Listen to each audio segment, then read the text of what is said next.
High বন্ধুরা, আমি তনুশ্রী আজকে নিয়ে হাজির হয়েছি একটা দুর্দান্ত টেস্টি রেসিপি কড়াইশুঁটি খেতে কিন্তু আমরা বেশ ভালোবাসি। আর কড়াইশুঁটির খোসা আমরা ছুঁড়ে ফেলে দিই, তাই না বন্ধুরা? তো কড়াইশুঁটির খোসাও কিন্তু খেতে বেশ ভালো, জানো তো বন্ধুরা। তো সেই কড়াইশুঁটির খোসা দিয়েই আমি কিন্তু আজকে একটা রেসিপি বানাচ্ছি। আর দেখো, চলে গেছি ছাদ বাগানে। দেখো, কিছু কাঁচা লঙ্কা গাছে কাঁচা লঙ্কা হয়েছিল আর বেগুন গাছে বেগুন হয়েছিল। তো সেগুলোকে নিয়ে এসে তারপর আজকে আমি বানাবো কড়াইশুঁটির খোসা দিয়ে একটা দুর্দান্ত টেস্টি রেসিপি। তো বন্ধুরা দেখো, দেখতেই পাচ্ছ একটা বেগুন গাছে 4খানা বেগুন হয়েছে। আর সেই বেগুন সবগুলোকেই আমি কেটে নেব কাঁচি দিয়ে। তারপর কিন্তু আমি এই বেগুন দিয়ে, কাঁচা লঙ্কা দিয়ে, কড়াইশুঁটির খোসা দিয়ে একটা দুর্দান্ত রেসিপি তোমাদের সাথে আজকে শেয়ার করব। তো বন্ধুরা, যদি তোমাদের ভিডিওটা ভালো লাগে অবশ্যই কিন্তু আমার চ্যানেলটাকে সাবস্ক্রাইব করবে আর লাইক কমেন্ট শেয়ার করবে।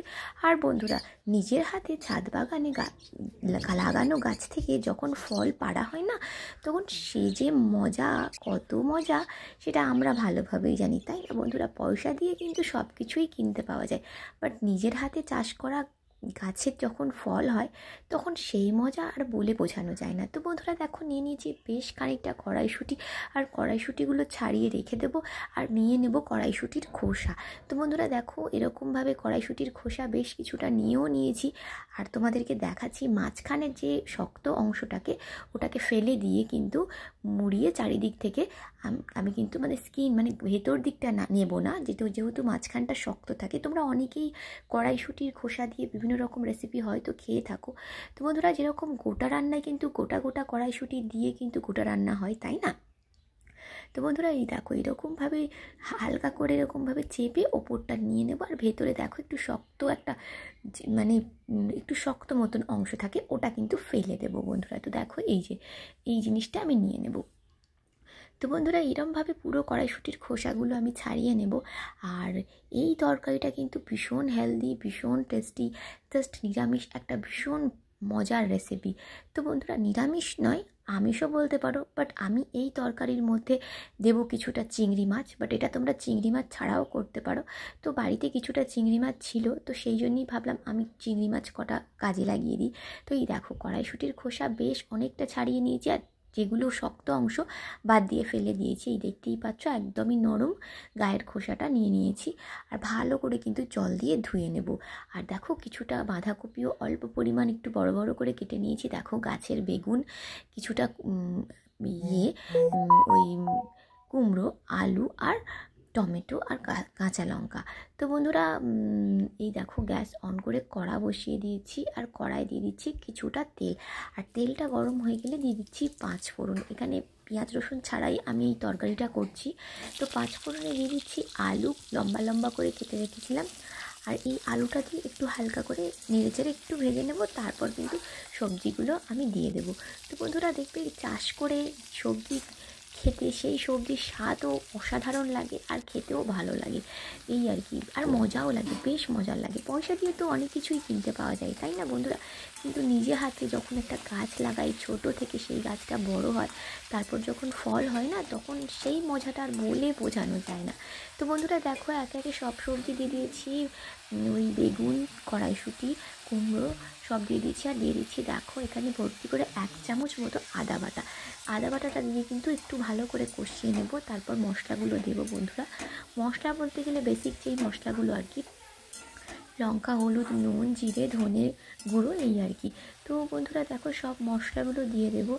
আর এই সবজিটা কিন্তু খেতে অসাধারণ লাগে ভাত রুটি দুটোর সাথে। তো বন্ধুরা দেখো, কেটে রাখা টমেটোটাও আমি দিয়ে দিচ্ছি। আর এই কাঁচা লঙ্কা দিয়ে দিলাম। দেখো, মোটা মোটা যে কাঁচা লঙ্কা এইগুলো হয়েছে গাছে। আর এই দেখো, স্বাদ মতো নুন দেবো, হলুদ দেবো। আর না, হলুদটা একটু বেশি দিচ্ছি, আর লঙ্কার গুঁড়োটা একটু কম বন্ধুরা। যেহেতু একটু নিরামিষ তরকারি না, পেঁয়াজ রসুন ছাড়া এই তরকারিটা একটু মিষ্টি মিষ্টি খেতে হয়, ওই জন্য লঙ্কার পরিমাণটা একটু কম দিও। আর যদি ঝাল খাও বেশি, তাহলে একটু বেশি করে লঙ্কাটা দিও, আর নাহলে একটু অল্প করে লঙ্কা দিলেই হবে। আর জিরে ধনে দিয়ে এগুলো সবই রোস্ট করা জিরে গুঁড়ো, ধনে গুঁড়ো সব ঘরেতেই রোস্ট করে রেখেছিলাম। সেইগুলো দিয়ে ভালো করে দেখো কষিয়ে নেব, আর একটু সামান্য জল দিয়ে ভালো করে কষিয়ে নেব। অল্প করে জল দিয়ে কষিয়ে নিয়ে তারপর তো এখানে আমি শুধু ওই কড়াইশুঁটির খোসাটা অ্যাড করিনি, তার সাথে কিছু বাঁধাকপিও দিয়েছি। এইরকমভাবে করলে বন্ধুরা এই তরকারিটার টেস্ট কিন্তু বেশ মজার লাগে। তো বন্ধুরা দেখো ভালো করে কষানো হয়ে গেছে, আর এবারে বন্ধুরা আমি দিয়ে দেবো দেখো এই যে একটুখানি এই যে চিংড়ি মাছ। তো বন্ধুরা এই চিংড়ি মাছটা একটু বাড়িতে ছিল, তো সেই জন্য আর কি দিয়ে দিলাম। আর চিংড়ি মাছটা দিলে দেখবে যে কোনো তরকারি খেতে ভালো লাগে আর কি। আর এই দেখো দিয়ে দিচ্ছি ধুয়ে রাখা এই কড়াইশুঁটির খোসা, আর খোসাগুলোকে দিয়ে কিন্তু আর একেবারে না, এর পরে আমি বাঁধাকপিটাও দিয়ে দেবো, একসাথেই দুটো নাড়বো চাড়বো। এই খোসার মধ্যেও দেখবে একটু জলসা ভাব থাকে, আর বাঁধাকপির মধ্যেও তো অ্যাকচুয়ালি একটু জলসা ভাব থাকে। তো দিয়ে নাড়তে চাড়তে একটু জল মতো বেরিয়ে যাবে, মানে এর থেকে যে জলটা আছে না সেটা বেরিয়ে যাবে। তো বন্ধুরা এই দেখো দিয়ে এরকম ওপর থেকে সব দিয়ে নেড়ে চেড়ে নেবো। আর গ্যাসের ফ্লেমটা এখন হাই আছে, তো এটা একটু কমে গেলে তারপর কিন্তু এখানে জলটা অ্যাড করব। তো বন্ধুরা খুবই ইজি আর খুবই সহজভাবে ফেলে না দিয়ে এই কড়াইশুঁটির খোসা দিয়ে কিন্তু তোমরা দুর্দান্ত একটা টেস্টি রেসিপি বাড়িতেই বানিয়ে নিতে পারো। ভাত রুটি দুটোর সাথেই অসাধারণ লাগে, আর এর স্বাদ বলে বোঝানো যাবে না যে এত সুন্দর খেতে এটা। তো বন্ধুরা যদি তোমাদের ভালো লাগে, আবারও বলছি অবশ্যই আমার চ্যানেলটাকে সাবস্ক্রাইব করো, আর লাইক কমেন্ট শেয়ার করো, আর অবশ্যই কমেন্ট করতে ভুলো না যে তোমাদের কেমন লেগেছে। তো বন্ধুরা দেখো খুবই সামান্য জল দিয়ে চাপা দিয়ে দিয়েছিলাম, আর দেখো ফুটে উঠেছে। আর দেখতেই পাচ্ছ এই সমস্ত কিছু সবজি কমেও গেছে আর সিদ্ধও হয়ে গেছে। তো বন্ধুরা এই সময় দেখো আমি কিন্তু দেব এই তরকারিতে একটু চিনি, মানে যেরকম নুন স্বাদ মতো, একটু চিনি না দিলে নয়। তো সেই জন্য দিলাম, যেহেতু আমরা বাঙালি, আমরা তরকারিতে একটু চিনি দিলে না তরকারির স্বাদটা একটু বেড়ে যায়।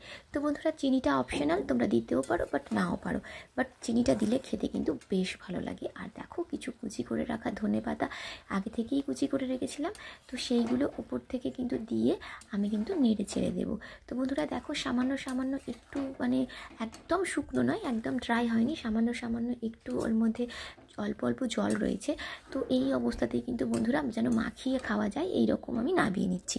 তো বন্ধুরা দেখো সুন্দর করে একটা আমি বলে ঢেলে নিয়েছি, দেখো কত সুন্দর লাগছে। জাস্ট কেউ দেখলে তোমরা বুঝতে পারবে যে এটা কড়াইশুঁটির খোসার তরকারি, বাট মানে কি বলবো, খেতে এত সুন্দর, এত টেস্টি, এত হেলদি, সেটা বলে বোঝাতে পারবো না। বন্ধুরা অবশ্যই ট্রাই করো, ফেলে না দিয়ে কড়াইশুঁটির খোসাটা তোমরা কাজে লাগাতে পারো, আর খেতে ভীষণ ভালো লাগবে। তো বন্ধুরা আজকের ভিডিওটা এখানেই শেষ করছি, দেখা হবে আবার পরের ব্লগে। বাই বাই বন্ধুরা।